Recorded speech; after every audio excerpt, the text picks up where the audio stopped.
It's July 23rd here in Seoul, and I'm Kim Dam-mi. We begin with these stories making the headlines at this hour, starting with torrential rain hitting the greater Seoul area. Torrential downpours hammered the Seoul metropolitan area and parts of Gangwon-do province overnight, with heavily hit regions seeing up to 80 millimeters of rain per hour. No casualties have been reported. U.S. Vice President Kamala Harris is moving quickly to make her presence strong as the new Democratic nominee, with her campaign raising a record $81 million in the first 24 hours of candidacy. Former Speaker Nancy Pelosi is also backing Harris. Producer prices in South Korea ended their 6-month rise in June. The fall was followed by a decline in the prices of farm goods.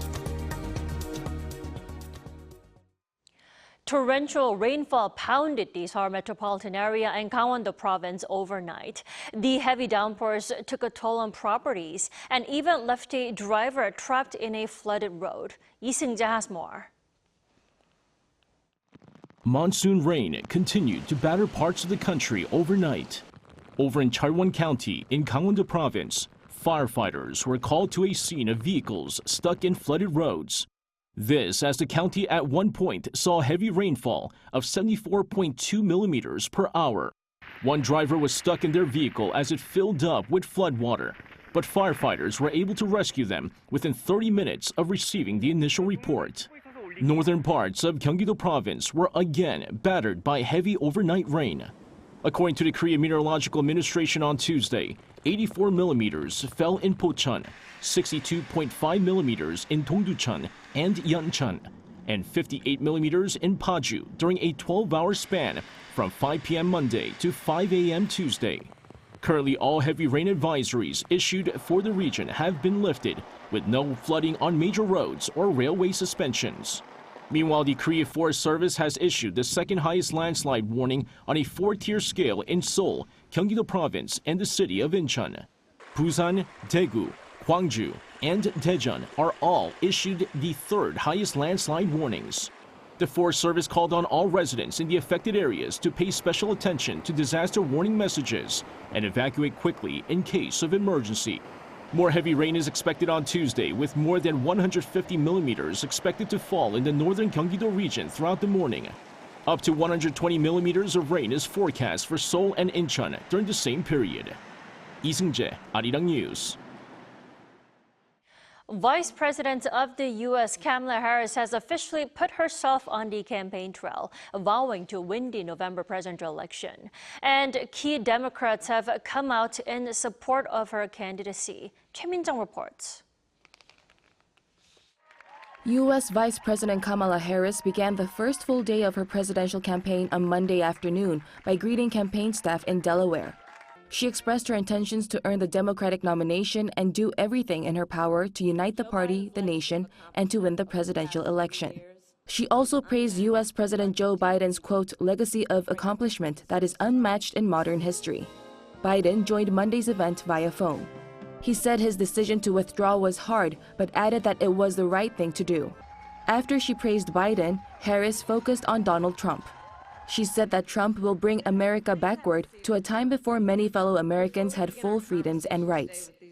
Meanwhile, Democrats are uniting behind Harris by endorsing her as the party's front-runner for the presidential nomination. They include former House Speaker Nancy Pelosi, Bill and Hillary Clinton, and several other Democratic governors. The Harris campaign claims it has pulled in roughly $81 million in donations over the span of 24 hours. Reuters reported that the campaign is also pushing to secure a majority of the nearly 4,000 Democratic convention delegates needed to ensure Harris's nomination at the August convention. About 1/4 of delegates have reportedly pledged to back her so far. Choi Min-jung, Arirang News. So, U.S. Vice President Kamala Harris picking up speed as she looks to run in Biden's place. Then, what will that mean for the Korean Peninsula? We're joined by Dr. Mark Barry this morning. Welcome back, Dr. Barry. Good morning. Thanks for joining us. After formally removing himself as the presidential candidate, U.S. President Joe Biden is now backing Kamala Harris to replace him as the new Democratic nominee. Now, What has Harris's standpoint been when it comes to dealing with North Korea and Korean Peninsula issues? Well, as as vice president, she traveled to the DMZ in September 2022 as part of her trip to the Republic of Korea. That's sort of a rite of passage for vice presidents and of course presidents as well. They have to go there to really be able to say they have a handle on the situation. But the reality is she's still the vice president. She does not have any wiggle room to pronounce any policy any different than that of the Biden administration.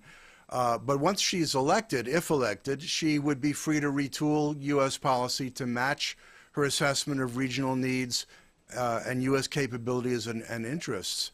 And I think for a starter, hopefully she would appoint a full-time ambassador-level special representative for North Korea, because currently we have none as of a few weeks ago. Definitely. And there's Kamala Harris, and also there's a former U.S. President Donald Trump. Now, if Trump is reelected as the president, will he prioritize Korean Peninsula issues like he did back in 2018 and 2019? What's your take on this? Well, the top issue is to deal with Ukraine. Just the other day, he was on the phone with Zelensky. Zelensky was correct to reach out to Trump because they're going to have to talk with each other. But I think what Trump would focus on is to make a deal with Putin, which will probably freeze the battle lines exactly where they are, and it will not be a good situation. But he doesn't want to spend any more money defending Ukraine on a battle that he probably believes can't be won. But once he's done that, here's my little prediction of what he would say, and this is sort of a quote, once he dealt with the Korean issue. He would say, Korea is a rich country, and you're selling the latest weapons around the world. You don't need U.S. troops on your soil, and we have to save the U.S. a lot of money. So I will draw down the numbers of our troops and maybe leave a few hundred there after 4 years.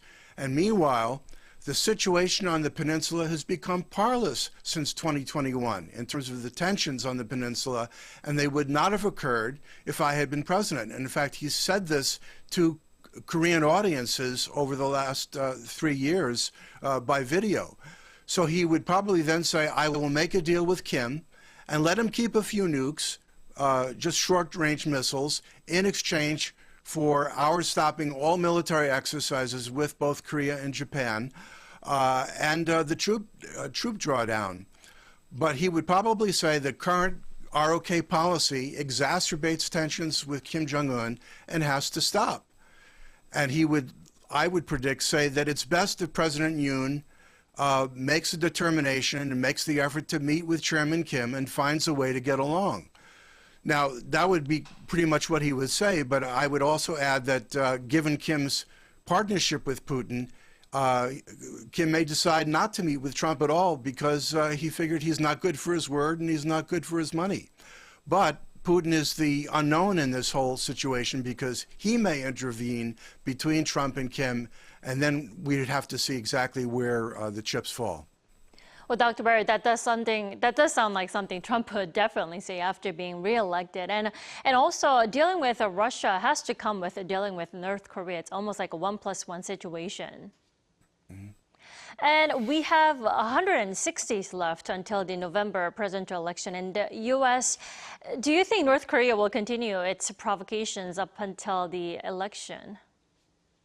Yes, but they'll continue it at a very low level, but an annoying level. In other words, nothing that would bring about kinetic action, but the maximum annoyance to inflict insult.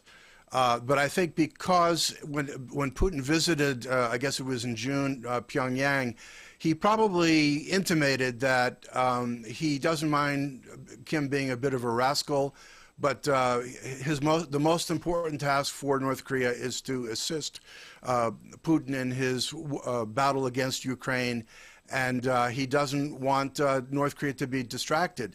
So my feeling is that the mischief making is fine because it will make the Biden-Harris team look bad, and if Trump wins, then all of that could possibly change. Definitely, and leaders of European countries were quick to respond or react to Biden's withdrawal from the campaign, saying, his decision to leave the race deserves some respect, while South Korea's top office declined to directly comment on his decision. What do you think the reason is?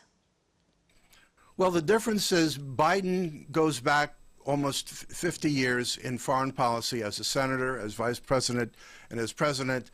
And NATO has been very, very dear to his heart because so much of that period was the Cold War period. And in his view, and in many people's view, it was Biden who revived NATO that had been severely undermined by Trump. But if you're President Yoon and, frankly, Prime Minister Kishida, you have a mutual defense commitment with the United States. It's bilateral. It's not multilateral. And so you have to be careful not to comment on U.S. domestic politics because you have to get along with whoever becomes president of whatever party and however nice and interesting or odious that person may be. That's the reality of being a treaty ally. Indeed. Dr. Barry, before I let you go, South Korea's Unification Minister Kim Young-ho is currently over in the U.S. where he met with U.S. Deputy Secretary of State Kurt Campbell. Will that significance and purposes of his trip become any different now that Biden is out of the race? I think his appointments are the same, and it's good that Deputy Secretary Campbell could meet with him right off the bat. I see it as primarily a way for the ROK to discuss with the U.S. the very important issue of trying to curtail China's standing policy of returning most North Korean defectors back to North Korea. Also, he reported today, Minister Kim, that he presented outlines of a new ROK unification proposal that would put the emphasis on freedom and prosperity. So we have to see what that is. But under the current conditions, that may be mostly window dressing on a very, very tense situation. And I think Deputy Secretary Campbell listened with interest, but being the proper diplomat, you don't discuss domestic policy, other than to say I'm confident that Vice President Harris will be our next president on January 20th. And for Minister Kim, therefore, it's basically a listening tour. And he may, over dinners and in private talks, be able to pick up some things from what Americans he does meet, whether they be in think tanks or congressional aides or whoever. He's a good listener, and he'll make a good report back to the presidential office. And his timing is very fortuitous, and I wish him well. All right, Dr. Barry, always a pleasure to have you with us, and thank you so much for your insight, as always. You're quite welcome. Thank you.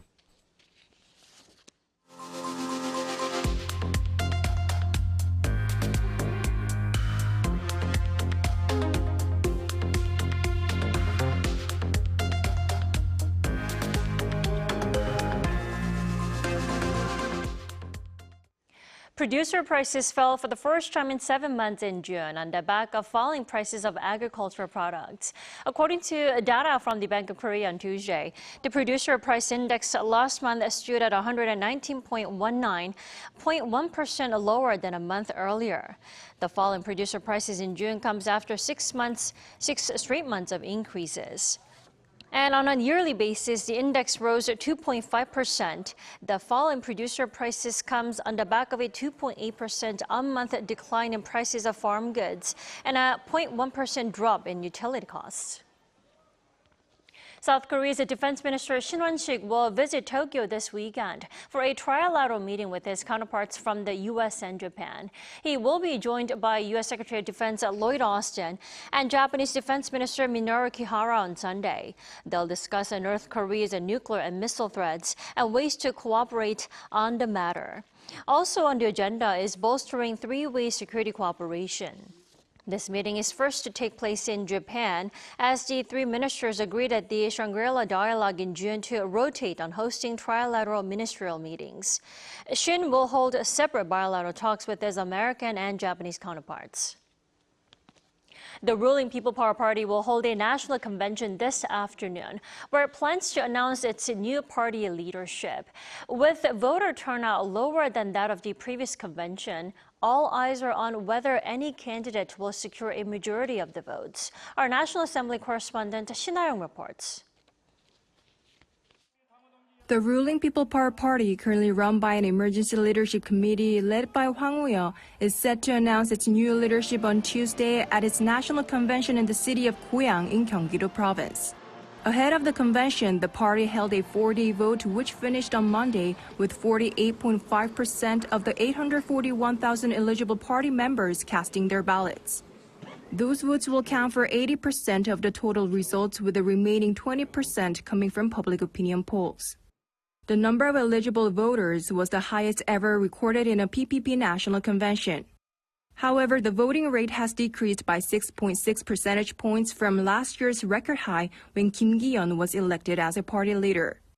The lower voter turnout is attributed to negative campaigning in the leadership race, where candidates focused on trying to bring down their opponents rather than discussing the party's future plans. 4 candidates are competing over the single position of party chair. If none of them win a majority, a roundup will be held between the top 2 candidates, with the winner announced on Sunday. At the same time, 9 candidates are running for 4 available seats on the party's Supreme Council, while 4 candidates are competing over a seat designated for a young member of the Supreme Council who is under 45 years old.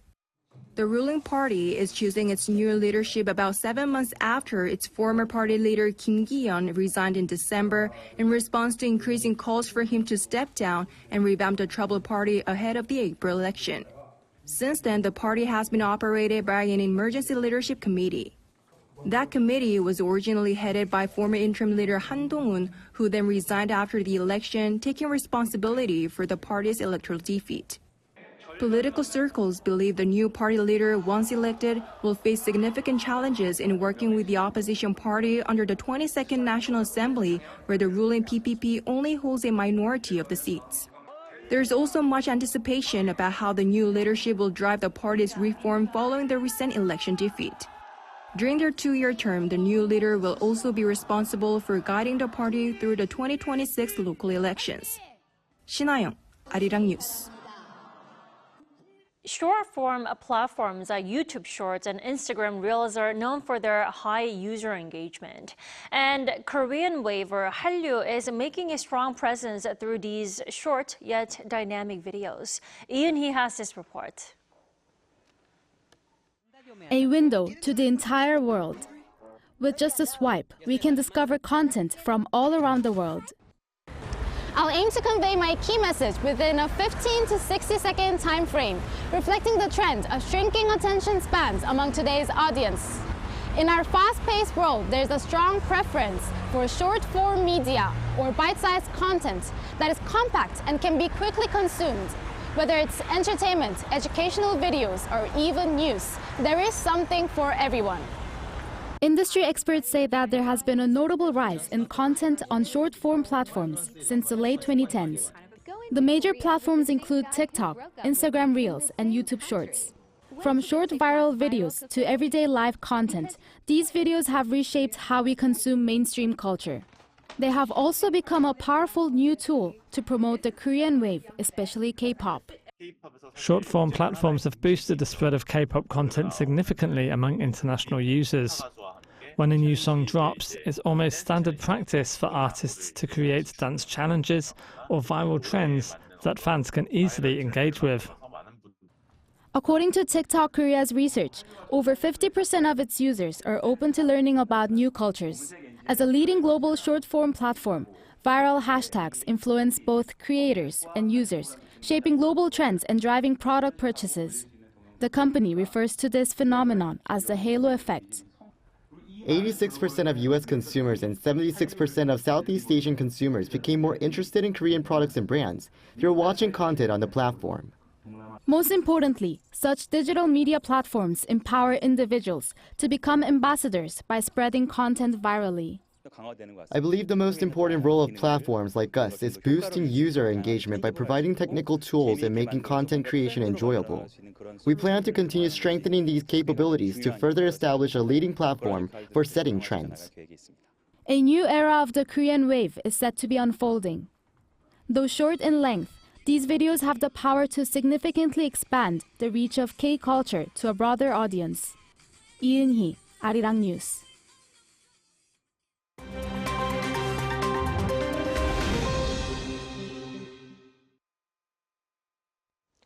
Good morning, I'm Kim Xiang, and this is The World Now. We begin today in Ethiopia, where landslides in the country's southern Gofa region have killed at least 55 people. According to the local chief of the area, the death toll could yet increase as search and rescue efforts are ongoing. A Gofa district spokesperson stated that the first of the two landslides struck on Monday morning as the remote region saw heavy rainfall the day before. He added that locals, including police, gathered at the site to save those buried by the first landslide, and that is when the second landslide happened and those who gathered there died. Previously, landslides in Ethiopia claimed the lives of at least 32 people in 2018. Venezuela's presidential election will be held this Sunday to choose the country's leader for the next 6 years. The incumbent president, Nicolas Maduro, who has held onto power for some 11 years since President Hugo Chavez died in service, will face his biggest test yet as the country continues to struggle with unprecedented levels of poverty and emigration. He'll go up against Edmundo González Urrutia, a former diplomat running for an opposition coalition, the Democratic Unitary Platform. 74-year-old former diplomat González is the opposition's third-choice candidate, as Maria Corina Machado and Corina Lloris have been banned from running. While 61-year-old Maduro inherited an economy beset by high inflation and unemployment, his leadership has presided over Venezuela's economic collapse. Maduro has also been accused of authoritarianism, including the imprisonment of opposition politicians. Nepal's newly appointed Prime Minister, Khadga Prasad Oli, won a vote of confidence in Parliament on Sunday to secure his position. Commonly known as KP Sharma Oli, Nepal's new Prime Minister won 188 votes in favour with 74 against in the 263-member House of Representatives. The 72-year-old veteran communist leader was sworn into office for the fourth time last Monday after shaping a new alliance with his main coalition partner, Nepali Congress, and several other smaller parties. Under the power-sharing agreement, KP Sharma Oli and Nepali Congress Party President Sharad Bahadur Deuba will rotate the Prime Minister's post until the next general election in 2027. Nigerian artist Fola David is seeking the Guinness World Record for the largest drawing by an individual after he spent 6 days working on a piece in a stadium in the country's capital, Lagos. The 30-year-old, who is also a medical doctor, worked on his 1,050-square-meter drawing titled Unity in Diversity, which he says showcases the country's rich cultural heritage.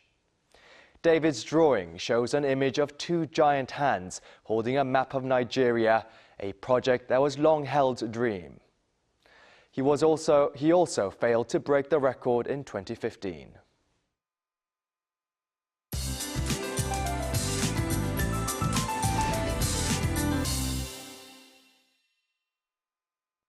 Good morning. Rain keeps picking up in central parts of Korea. Right now, Chungcheongdo province is seeing downpours this morning with heavy rain alerts being in place. So most of Gangwon-do and Chungcheongdo provinces are forecast to see heavy rain throughout lunchtime, getting 30 millimeters an hour of downpours. South of Gyeonggi-do could see more than 80 millimeters of rain. The capital and nearby areas are forecast to see heavier showers after lunch. But again, certain provinces are bracing for a scorcher with heat alerts being in place. Daegu and Jeju will see a high of 34 degrees Celsius this afternoon under partly sunny skies. But Seoul gets up to 27 degrees with that high humidity. Even Busan will see a high of 30 degrees Celsius this afternoon.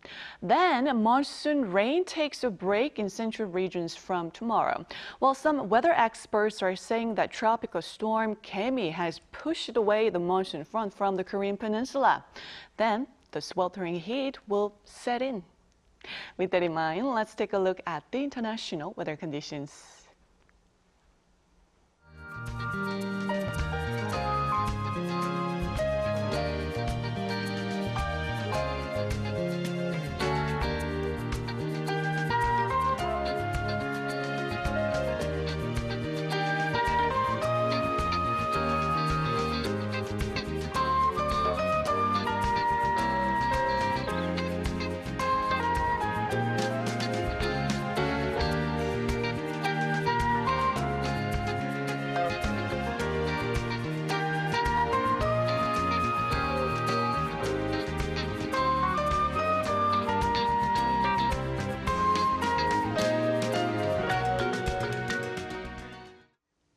We thank you for watching New Day at Arirang. Stay safe wherever you are.